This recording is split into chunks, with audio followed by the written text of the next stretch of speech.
সবাই কেমন আছো? আমি আজকে ক্লে দিয়ে একটি হারের সেট বানিয়েছি খুবই সিম্পলভাবে। আর এটা আমার দ্বিতীয় নম্বর কাজ ক্লে দিয়ে।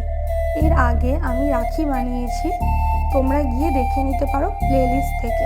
আর আমার কাছে এই মুহূর্তে ক্লের কোনো টুলস নেই, তার জন্য আমি ঘরের জিনিসই ব্যবহার করছি। যেমন এখানে আমি থালা ব্যবহার করেছি, থালার ওপর রেখে এই ক্লেটা আমি ডিজাইন করেছি। যেহেতু একদমই নতুন এই ক্লে ব্যবহারের দিক থেকে, তাই একটু সহজভাবেই আমি ডিজাইন করার চেষ্টা করেছি।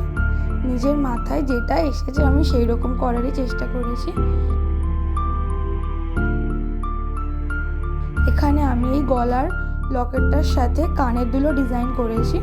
তো এটাকে সম্পূর্ণ ভালোভাবে শুকিয়ে নিয়েছি, তারপর সুন্দর করে কালার করে নিয়েছি।